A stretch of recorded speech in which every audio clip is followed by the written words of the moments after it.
स्वागत है दोस्तों। आज के मुख्य समाचार में आज देश और दुनिया से कई अहम और बड़ी खबर आ रही है। बात करेंगे हर खबर पर विस्तार से।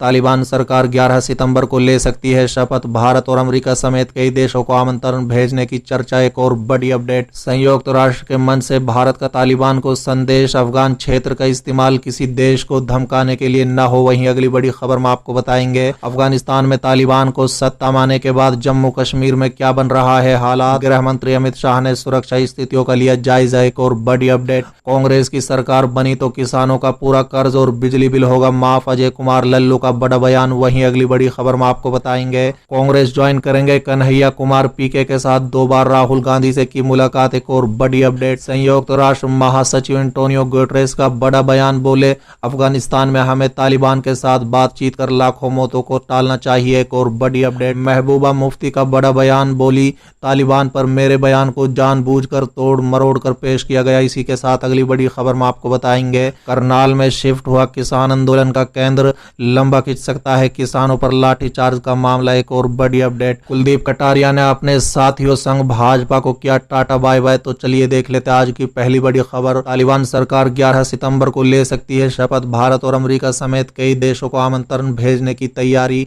दरअसल दोस्तों अफगानिस्तान की सत्ता हासिल करने वाले तालिबान की कार्यवाहक सरकार 11 सितंबर को शपथ ले सकती है। इसी दिन वर्ष 2001 में अमेरिका स्थित विश्व व्यापार संगठन यानी WTO के ट्विन टावर पर भीषण आतंकी हमला हुआ था। रिपोर्ट के अनुसार शपथ ग्रहण समारोह के लिए तालिबान सरकार की तरफ से भारत, चीन, तुर्की, पाकिस्तान, ईरान, कतर और अमेरिका वगैरह इन देशों के लिए आमंत्रण दिया गया है। बता दें कि तालिबान ने अपने सरकार के कार्यवाहक बताते हुए उसके मंत्रियों के नामों की घोषणा की है। चलिए अगली खबर। संयुक्त राष्ट्र के मंच से भारत का तालिबान को संदेश। अफगान क्षेत्र का इस्तेमाल किसी देश को धमकाने के लिए न हो। दरअसल दोस्तों अफगानिस्तान की मौजूदा स्थिति को लेकर भारत ने अपनी चिंता अंतर्राष्ट्रीय मंच पर जाहिर की है। बता दें कि संयुक्त राष्ट्र सुरक्षा परिषद में भारत के स्थायी प्रतिनिधि TS तिरुमूर्ति ने अफगानिस्तान पर अपनी बात रखी। उन्होंने कहा है कि हमने पिछले महीने के दौरान अफगानिस्तान की स्थिति में नाटकीय बदलाव देखा है। सुरक्षा परिषद ने अगस्त में 3 बार बैठक की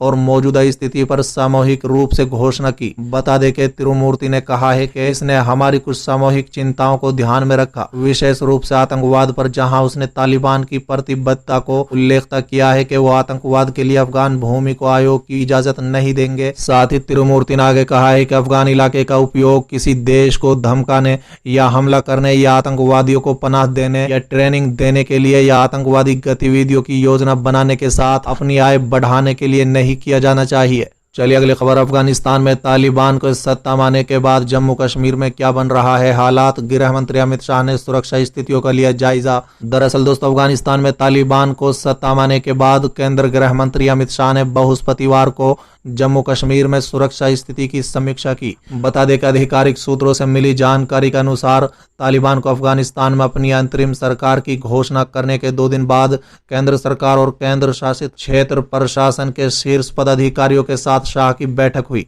खबरों के मुताबिक पाकिस्तान स्थित जैश ए मोहम्मद और लश्कर तैयबा ने अपने ठिकाने अफगानिस्तान में स्थानांतरित कर लिए हैं। ये दोनों संगठन जम्मू कश्मीर में सैकड़े रहे हैं और पहले भी बड़ी संख्या में हमले हुए हैं। आधिकारिक सूत्रों के मुताबिक गृह मंत्री ने जम्मू कश्मीर में सुरक्षा स्थिति की समीक्षा के साथ ही सीमा पर से घुसपैठ रोकने और केंद्र शासित प्रदेश में शांति बनाए रखने के लिए उठाए जा रहे कदमों की भी समीक्षा की। चलिए अगली खबर। कांग्रेस की सरकार बनी तो किसानों का पूरा कर्ज और बिजली बिल होगा माफ। अजय कुमार लल्लू का बड़ा बयान। दरअसल दोस्तों किसान महापंचायत में कांग्रेस के प्रदेश अध्यक्ष अजय कुमार लल्लू ने भाजपा सरकार को महंगाई, गन्ना भुगतान और महिला अपराधों को लेकर घेरा।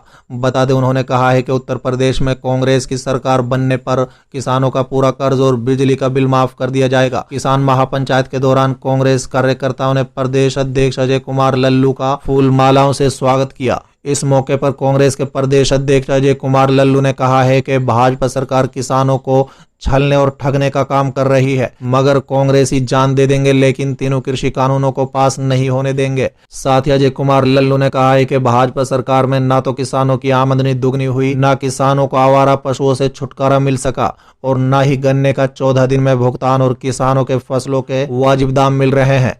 किसान झोली फैलाकर भीख मांग रहे हैं कि प्रदेश में 25 वर्ष का वनवास खत्म कर दो। साथ ही उन्होंने कहा है कि उत्तर प्रदेश में अगर कांग्रेस की सरकार बनी तो गन्ने का रेट 450, धान का समर्थन मूल्य 2400 और गेहूं का 2500 रुपए प्रति क्विंटल होगा। किसानों का पूरा कर्ज और बिजली का बिल माफ कर दिया जाएगा। चलिए अगली खबर, कांग्रेस ज्वाइन करेंगे कन्हैया कुमार, पीके के साथ 2 बार राहुल गांधी से की मुलाकात। दरअसल दोस्तों, बिहार की सियासत से बड़ी खबर इस वक्त आ रही है। वामपंथी नेता और जवाहरलाल यूनिवर्सिटी छात्र संघ के पूर्व अध्यक्ष कन्हैया कुमार ने कांग्रेस के पूर्व अध्यक्ष राहुल गांधी से मुलाकात की है। बता दें कि कन्हैया एक नहीं बल्कि 2 बार राहुल से मिले हैं। मीडिया रिपोर्ट की माने तो इन दोनों बैठकों में प्रशांत किशोर भी मौजूद थे। बता दें कि जानकारी सामने आने के बाद राजनीतिक गलियारों में कयासबाजी तेज हो गई है। अब ये कयास लगाया जा रहा है कि क्या कन्हैया कुमार कांग्रेस का दामन थामने जा रहे हैं। हालांकि कन्हैया कुमार ने राहुल गांधी से किसी भी तरह की मुलाकात की बात को खारिज कर दिया है। चलिए अगली खबर, संयुक्त राष्ट्र महासचिव एंटोनियो गुटेरेस का बड़ा बयान। बोले, अफगानिस्तान में हमें तालिबान के साथ बातचीत कर लाखों मौतों को टालना चाहिए। दरअसल दोस्तों, संयुक्त राष्ट्र महासचिव एंटोनियो गुटेरेस ने गुरुवार को एएफपी के साथ एक इंटरव्यू के दौरान अंतर्राष्ट्रीय समुदाय से अफगानिस्तान में तालिबान के साथ बातचीत बनाए रखने का अनुरोध किया है। साथ ही चेतावनी दी है कि लाखों लोगों को मौत के साथ आर्थिक पतन से बचा जाना चाहिए।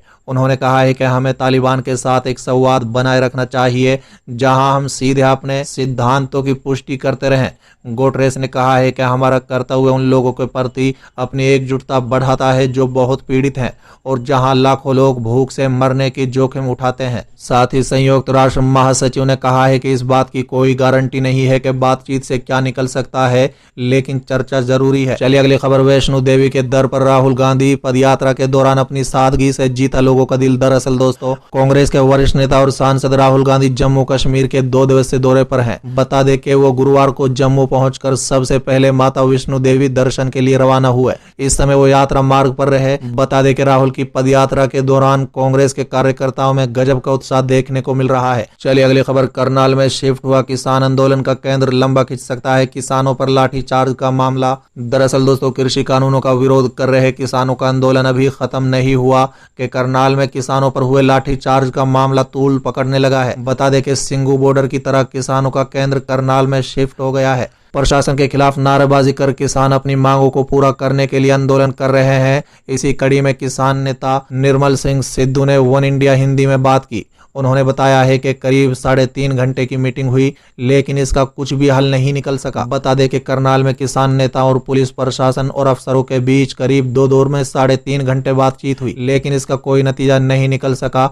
निर्मल सिंह सिद्धू ने बताया है कि प्रशासन की तरफ से दोपहर 2 बजे बातचीत के लिए बुलाया गया था। न्योता मिलने के बाद राकेश टिकैत, गुरनाम सिंह चढ़ोनी, योगेंद्र यादव और सुरेश कोत समेत 15 किसान नेता प्रशासन से बातचीत के लिए पहुंचे थे। चलिए अगली खबर, कुलदीप कटारिया ने अपने साथियों संग भाजपा को किया टाटा बाय बाय। दरअसल दोस्तों, हरियाणा में भाजपा कार्यकर्ताओं का पार्टी से मोह भंग होना शुरू हो गया है। कांग्रेस से भाजपा में गए कार्यकर्ता अब घर वापसी करना शुरू कर रहे हैं। दोस्तों बता दें, वीरवार को भाजपा को अलविदा करते हुए वरिष्ठ नेता कुलदीप कटारिया अपने साथी लोगों के साथ भाजपा को छोड़कर कांग्रेस में शामिल हो गए हैं।